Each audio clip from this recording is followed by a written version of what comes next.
28, 12 al 17. Y reunidos con los ancianos y habido consejo, dieron mucho dinero a los soldados, diciendo: decid vosotros, sus discípulos vinieron de noche y lo hurtaron, estando nosotros dormidos. Y si esto lo oyere el gobernador, nosotros le persuadiremos y os pondremos a salvo. Y ellos, tomando el dinero, hicieron como se les había instruido. Este dicho se ha divulgado entre los judíos hasta el día de hoy. Pero los 11 discípulos se fueron a Galilea, al monte donde Jesús les había ordenado. Y cuando le vieron, le adoraron, pero algunos dudaban. Dios, en esta hora queremos detenernos por un momento para rendir honor y gloria a tu precioso nombre, Señor. Qué privilegio nos da, Señor, de venir a tu templo, donde nos reunimos como familia, como ovejas de tu prado, Señor, para juntos elevar nuestras alabanzas y nuestra adoración a ti, Señor. Dios, gracias, porque lo contamos como un privilegio, Señor. Cierto es un domingo más, Señor, pero este domingo nunca lo hemos vivido y jamás lo viviremos una vez más, Señor. Dios, gracias por este privilegio. Pedimos de una manera especial, Señor, que hablas a nuestras vidas, Señor. Que así como hace un momento atrás nos sentamos para comer el alimento sólido, material, para alimentar nuestro cuerpo físico, ahora nos sentamos, Señor, para tomar el alimento espiritual que nutre nuestro espíritu, Señor. Tu palabra dice, Señor, que toda palabra que sale de tu boca nunca volverá a ti vacía, Señor, sino hará conforme ha sido enviada y será prosperada en aquello por lo que le enviaste. También tu palabra dice, Señor, que la hierba se seca, la flor se marchita, pero tu palabra permanece para siempre. Y aún tu palabra dice, Señor, que no solamente de pan vive el hombre, sino de toda palabra que sale de tu boca. Dios, nos sentamos, Señor, para ser ministrados a través y por medio de tu palabra. Te lo pedimos, Dios Padre, en ese nombre precioso, hermoso y glorioso, en el nombre de Cristo Jesús. Y toda esa iglesia dicen: amén. Puede sentarse, no sin antes saludar a su hermano o su hermana que está al lado de usted. Dígale que le ama en el amor del Señor. Amén. Si no le puede amar en el amor suyo, ámele en el amor del Señor. Amén. Amén. Mantenga su Biblia abierta en el libro de Mateo, capítulo 28. Quiero resaltar especialmente el último versículo que aparece en esa lectura que hicimos hace un momento atrás. Dice: cuando le vieron, le adoraron, pero algunos dudaban. Y este texto nos habla de que los discípulos y estas personas fueron al lugar donde Dios o Jesucristo los había citado. Si usted lee el texto, está hablando de que Jesucristo había convocado esta reunión. Les había dicho dónde reunirse, les había mandado reunirse. Y en esa reunión dice que había dos grupos de personas. Estaban aquellos que habían adorado al Señor, pero también estaban aquellos que dudaban del Señor. Y estaban aquellos personas que estaban convencidas totalmente de que aquel que tenían ellos como Dios era Dios. Aquellos que ellos se habían convencido que era el Mesías, era el Mesías. Aquellos que ellos creían que él recibía y debían de darle todo honor y toda gloria. Dice la Biblia de que ellos se habían reunido para adorar al Señor. En otras palabras, tenían seguridad, tenían ellos certeza, tenían convicción y estaban convencidos de que Jesucristo era el Mesías. Y lo habían adorado. Pero dice la Biblia de que también había otro grupo de personas que dudaban. Pero lo interesante y lo que quiero sobresaltar aquí es de que a pesar de que había dudas en ellos estaban presentes. A pesar de que había preguntas en ellos estaban presentes. A pesar de que no estaban totalmente convencidos todavía, ellos estaban presentes. Y usted sabe, hermano o hermana, que aún en esta iglesia y en toda iglesia que se reunió el pueblo de Dios hoy día, desde muy temprano en la mañana, ha habido servicio tras servicio en varios lugares, iglesias, templos, parques. Bueno, no sé si lo pudieron hacer en parques por la lluvia, pero en otros lugares de repente sí, en otros lugares de la nación o en otro lugar del país o del mundo entero, que se reunieron para alabar, y había en ellos una seguridad de lo que estaban haciendo, alabando y glorificando a Dios. Había una certeza, había una convicción, o hay una convicción en sus vidas. Y posiblemente aquí en la iglesia hay un grupo de personas que han sido convencidos de que el Cristo de la gloria está sentado en su trono, que la cruz está vacía, la tumba está vacía, pero el trono está ocupado. Y no, personas que se han convencido por diferentes razones, sea porque Dios le ha respondido una petición, sea porque lo han visto a través de la palabra, sea porque han experimentado algo sobrenatural en sus vidas, pero ya han llegado al momento de convencimiento, al momento de convicción en sus vidas. Pero de repente también aquí hay lugar, en este lugar hay personas que quizás todavía dudan, que todavía no hay esa certeza o esa convicción en sus vidas, que de repente se preguntan si la iglesia evangélica es la iglesia verdadera, que de repente se preguntan si la Biblia es en verdad el libro que Dios dejó para educarnos espiritualmente.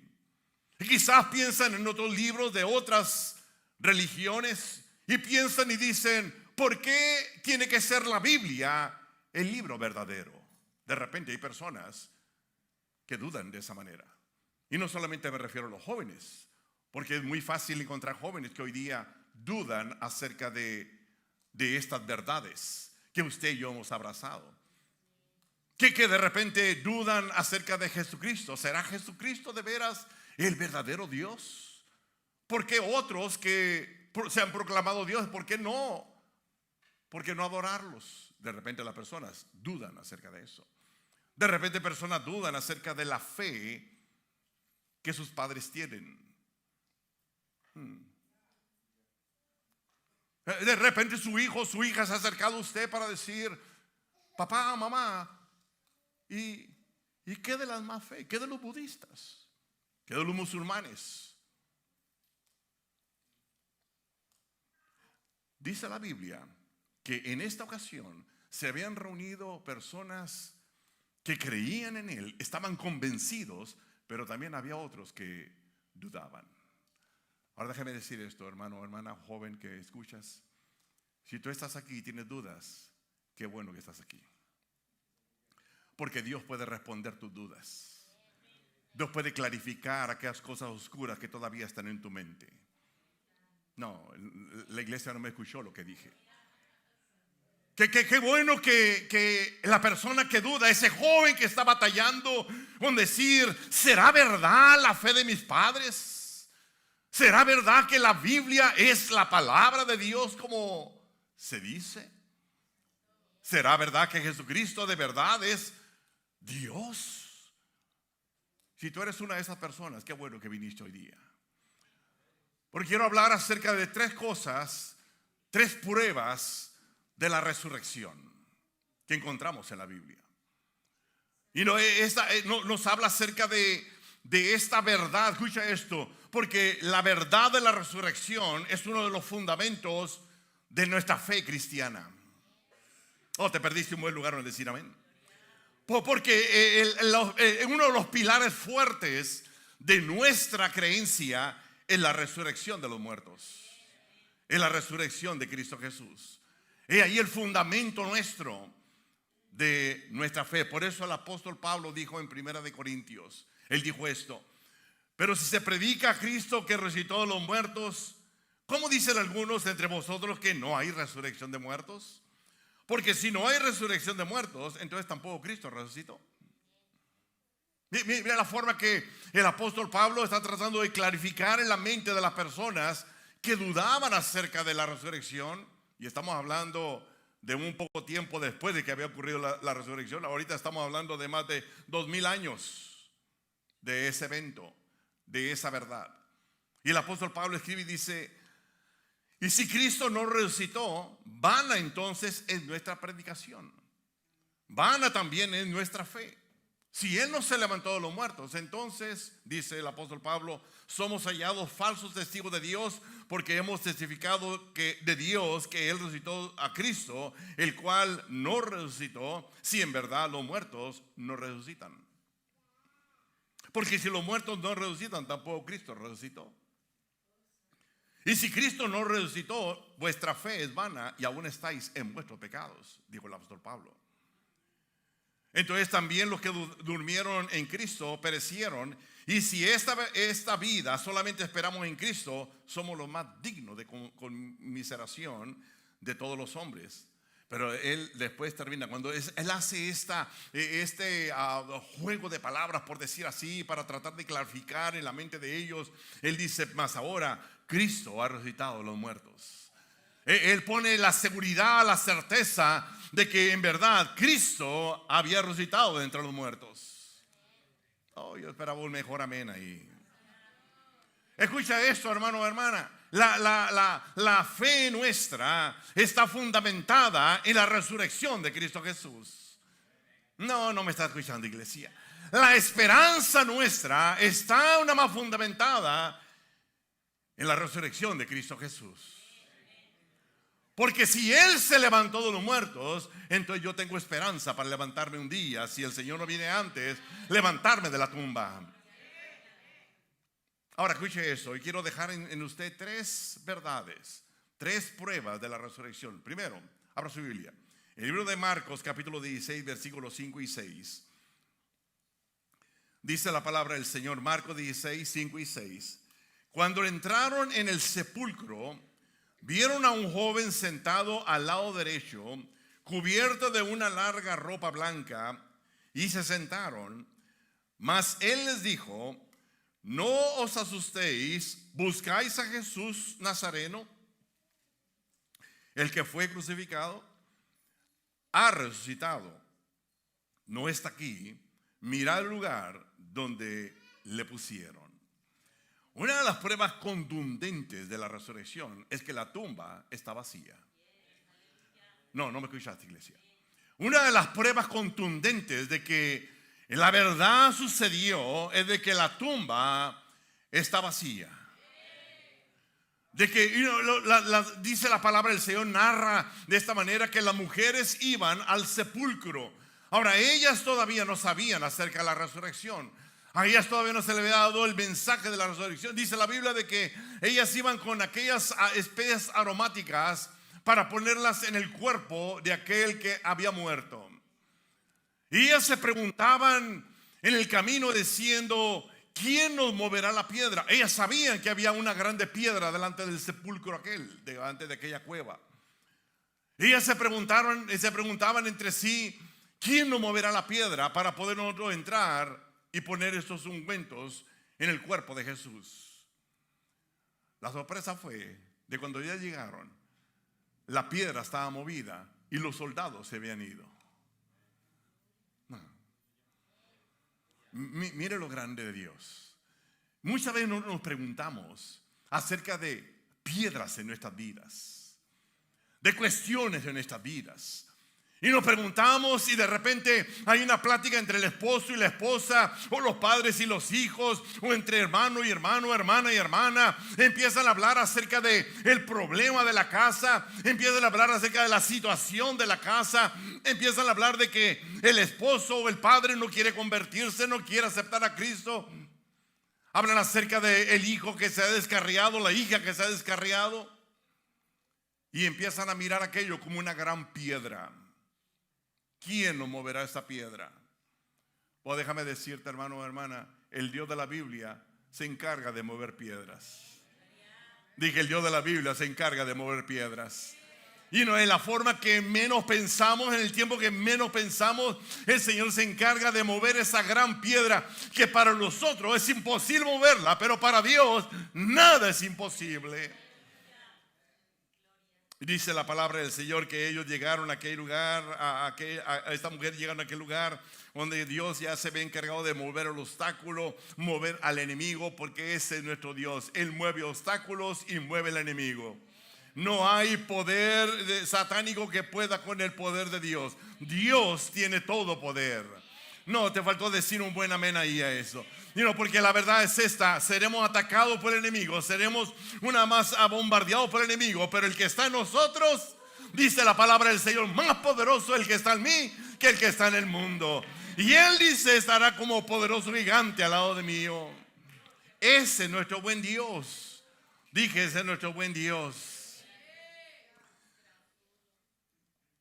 Dice la Biblia de que la tumba es una muestra contundente de la resurrección de Cristo Jesús.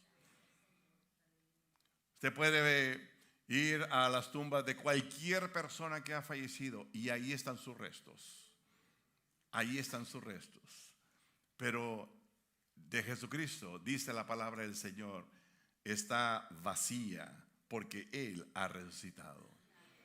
El enemigo que trató de detenerlo, la muerte trató de detenerlo, la tumba trató de detenerlo, pero no hay nada que pueda detener a nuestro buen Dios. Dije, no hay nada que pueda detener a nuestro buen Dios. Mire, le digo algo, hermano. Un día, todas las tumbas de todo aquel que creyó, que puso su fe en Cristo Jesús, un día quedarán vacías. Oh, yo esperaba un mejor amén ahí. Un día, de todas las personas creyentes, de todas las personas que pusieron su fe y su confianza en Cristo Jesús, un día todas las tumbas quedarán vacías. Es más, si el Señor me llama a mí antes y es un amante de que Él venga y mi cuerpo es bajado a un lugar ahí como a un metro y medio más o menos, y el Señor nomás me permite estar ahí, escuche eso, un día mi tumba va a quedar vacía. Y espero que la suya también. El día de mañana el Señor dice su palabra, Él vendrá y levantará primeramente a los que han muerto en Cristo Jesús. Oh, bendito sea el Señor. Esa es nuestra esperanza, hermano. Dije, esta es nuestra esperanza. Por eso, cuando un ser querido muere, una persona que ha conocido al Señor muere, hay celebración en el pueblo de Dios. Hace poco estuve en un funeral de los negritos, de unos morenitos, un pastor moreno. Ay, yo me gozo, hermano, cuando estas personas han aprendido a despedir a sus seres queridos que han confiado en el Señor. Y yo quisiera que nosotros como hispanos lleguemos a ese punto. Y no está bien llorar, está bien. Si quiere llorar por aquel, llora por él, pues. Si quiere llorar por ella, llora por ella, no hay problema. Pero dijo el apóstol Pablo, no lloramos como aquellos que no tienen esperanza. No lloramos nada más sabiendo de que un día estaremos reunidos por toda una eternidad en el reino de Dios. Bendito sea el Señor. La tumba está vacía. Ahora, no solamente eso. Dice la palabra del Señor que hubo varias apariciones de Jesucristo. Abre tu Biblia, el libro de Marcos capítulo 16, ahí mismo donde estábamos ahorita. En Marcos 16 dice la palabra del Señor: y habiendo pues resucitado Jesús por la mañana, el primer día de la semana, o sea el domingo, apareció primeramente a María Magdalena, de quien había echado 7 demonios, y yendo ella lo hizo saber a los que habían estado con él y estaban tristes y llorando. Y ellos, cuando oyeron que vivía y que había sido visto por ellas, no lo creyeron. Note eso. Pero después apareció en otra forma a 2 de ellos que iban de camino yendo al campo.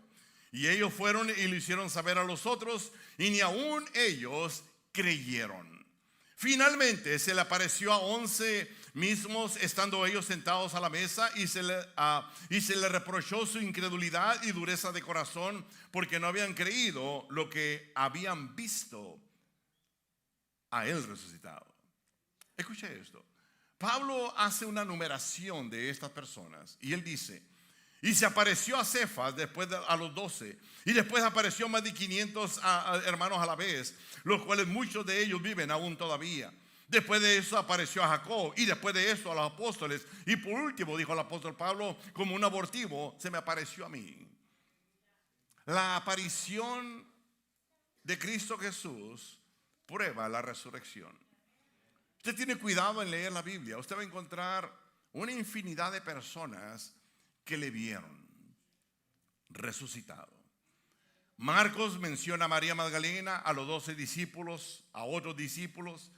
El apóstol Pablo menciona en Corintios a Cefas, a 12 apóstoles, 12 discípulos, a 500 personas a la vez, a Jacobo, a los apóstoles y al apóstol, más bien ahí mismo, Saulo dice: yo también le he visto. Como un abortivo también se me pareció a mí. Ellos dijeron: nosotros lo hemos visto. Cuando las personas tenían oportunidad de testificar, las mujeres decían: nosotros le hemos visto. Cuando los discípulos tuvieron la oportunidad de testificar, ellos dijeron: nosotros le hemos visto. Cuando Jacobo y Juan y Pedro tuvieron la oportunidad de testificar, ellos dijeron: nosotros le hemos visto. Y hoy día, escuche esto, su pueblo todavía dice: nosotros somos testigos de la resurrección de Jesucristo. Hoy día el pueblo del Dios, los redimidos del Señor, dicen: nosotros somos testigos de la resurrección de Cristo Jesús. Hoy día la iglesia dice: somos testigos de la resurrección de Cristo Jesús. Hoy día toda persona que ha sido lavada por la sangre de Cristo puede decir: nosotros somos testigos de la resurrección de Cristo Jesús. En un mundo que duda, en un mundo que tiene preguntas acerca, no lo podemos decir: Él ha resucitado de entre los muertos. Esa es el centro de la proclamación del Evangelio. Esa es el centro de la predicación del Evangelio. Cristo Jesús se levantó de entre los muertos. Dice la palabra del Señor: y si Cristo no resucitó, vana es nuestra predicación y vana también es nuestra fe. Pero Cristo Jesús, él terminó diciendo: Cristo Jesús ha resucitado a los muertos, primicia de los que durmieron es hecho. Primero, la tumba es testimonio que Jesucristo se levantó de los muertos. Las apariciones que él hizo a través de la palabra del Señor es un vivo testimonio de que Él se levantó de los muertos. Y por último, las vidas cambiadas son prueba de la resurrección de Cristo Jesús. Dice el libro de Hechos capítulo 4 versículos 19 y 20: mas Pedro y Juan respondiendo diciendo: juzgad si es justo delante de Dios obedecer a vosotros antes que a Dios, porque no podemos dejar de decir lo que hemos visto y hemos oído. Y no solamente leer un poco la Biblia, usted se va a dar cuenta de el cambio que hubo en estas personas que la Biblia nos narra. Si solamente usted por un momento empieza a leer la Biblia y empieza a mirar los personajes que hablan acerca de la resurrección, usted va a mirar personajes que fueron cambiados y transformados. Si usted los mira antes de la resurrección, usted los va a mirar tímidos, los va a mirar confusos, los va a mirar inseguros, los va a mirar temerosos antes de la resurrección. Pero después de la resurrección, usted va a mirarlos a ellos valientes, atrevidos, firmes y gozosos. Uno de los ejemplos claros es el apóstol Pedro. Usted sabe la historia del apóstol Pedro. Cuando estaba Jesucristo por ser llevado ya preso, dice la Biblia de que Pedro le dijo al Señor: Señor, aunque todos los demás te nieguen, yo nunca te voy a negar. El Señor le dijo: Pedro, antes de que el gallo cante me vas a negar 3 veces. Y así sucedió. Tuvo temor de una mujer, después tuvo temor de otra mujer y después tuvo temor de unas personas. Pero después de la resurrección, usted mira un Pedro diferente. Después de la resurrección, usted mira ya no un Pedro temeroso, ya no un Pedro inseguro, sino mira un Pedro valiente y bien confiado. Dice la palabra del Señor: entonces Pedro, poniéndose de pie entre los 11, juntamente con los 11, alzó la voz y les dijo a ellos: varones judíos y todos los que habitan en Jerusalén, esto sea notorio y oíd estas mis palabras. Cuando él unos días atrás estaba negando al Señor, ahora estaba proclamando al Señor. Cuando él estaba temeroso días atrás, ahora estaba confiado en lo que él estaba creyendo. Todo por la resurrección de Cristo Jesús. Vidas fueron cambiadas. Mira, de acuerdo a algunos apologistas, los apóstoles no sufrieron. De acuerdo a algunos apologistas, ellos no sufrieron martirio. Y ellos ponen esto alegando de que históricamente no se puede comprobar que ellos sufrieron. Pero hay otros apologistas que van de acuerdo a la tradición, o que se apegan a la tradición, de que los discípulos sufrieron martirio. La tradición nos dice de que Pedro fue crucificado de cabeza, por ejemplo. La tradición nos dice que Tomás fue atravesado por una espada. La tradición nos dice de que Felipe fue colgado, de que Mateo fue asesinado con una espada. Juan fue metido en el aceite hirviendo, pero no murió. Esteban fue apedreado. Bartolomé fue torturado. Marcos fue arrastrado por toda la ciudad. Nos habla acerca de estos personajes que fueron cambiados y transformados, no por una mentira, sino por una verdad. Te lo voy a decir una vez más. Ellos creyeron, ellos estaban seguros de que lo que ellos creían ahora, de lo que ellos proclamaban ahora, era una gran verdad y no una mentira. Y ahí estamos nosotros. Hoy día estamos nosotros aquí. Que Dios nos ha levantado dice la palabra del Señor, del muladar. ¿Sabe qué es el muladar? El lugar de basura, de estiércol. Que el Señor nos ha levantado de ahí para proclamar esta gran verdad. Cristo vive. No me escuchaste, iglesia. Que Dios nos ha levantado de esa basura, nos ha sacado de ese muladar para que proclamemos esta gran verdad. Cristo vive. Dice la palabra del Señor, el salmista hablando acerca de esto, dice: Él me sacó del pozo la desesperación, Él me sacó de la miseria, Él me sacó del lodo cenagoso para poder llegar a ser aquel proclamador de la verdad de Cristo Jesús, que Él vive y reina para siempre. Usted y yo podamos dar testimonio de que Él, una más de ese pozo que nunca pensamos que saldríamos, Él nos sacó. De esa situación que pensamos que nunca saldríamos, Él nos sacó. De esa relación que pensamos que nunca podríamos salir, Él nos sacó. De ese lugar donde pensamos que nunca podríamos salir, de ahí Él nos sacó. Antes éramos, como dice por ahí el canto, una llaga podrida. Ahora somos una joya valiosa. Antes heríamos, ahora somos olor fragante. No me escuchaste. Yo no sé qué fue tu vida o cómo fue tu vida antes, pero no importa qué tan limpia haya sido, era una llaga podrida. Pero ahora eres una joya en la mano del Señor. No importa cuánto perfume te echabas antes, eras hediondo, pero ahora eres aroma agradable delante del Señor. Él cambió nuestras vidas.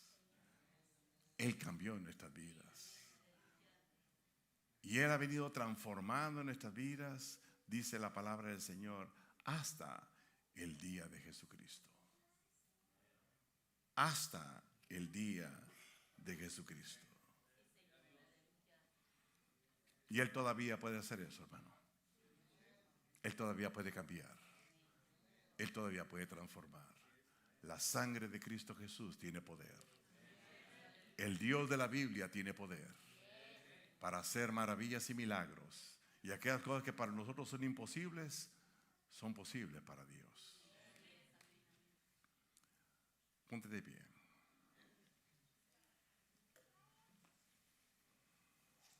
Yo decía hace un momento atrás, al principio,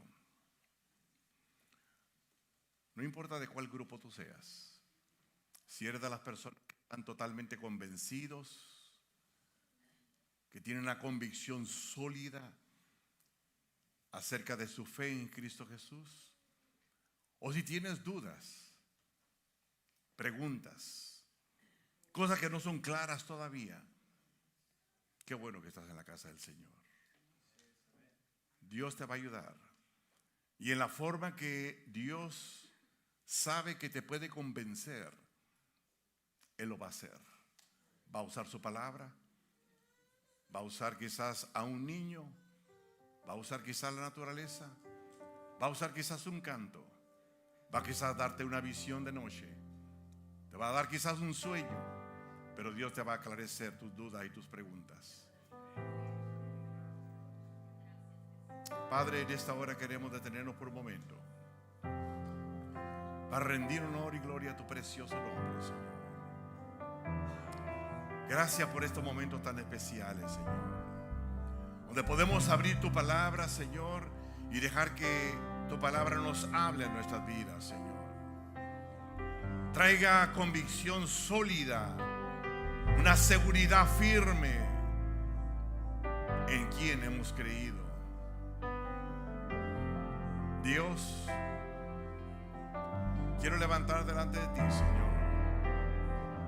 Si aquí hay algún joven que está batallando en sus dudas, si aquí hay un joven que está luchando con preguntas, si aquí hay una persona que está luchando en si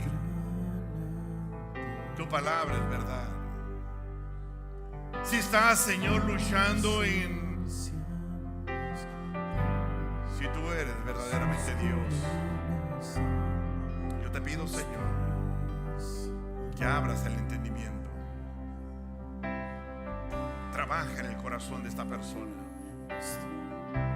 Que el día de mañana, Señor, pueda alabar y glorificar tu nombre con una certeza, una seguridad, una convicción sólida de que tú vives y vives para siempre. Oro, Señor, por aquel hermano o hermana que hoy día tiene seguridad de la salvación, tiene seguridad de al que adora y adora. Yo te pido, Dios, que tú lo mantengas de esa manera, que los problemas, las adversidades no mengüen la fe de tu hijo o tu hija, Señor. Te pueda mantener firme y sólido en ti, oh Dios. Gracias. Gracias, Señor.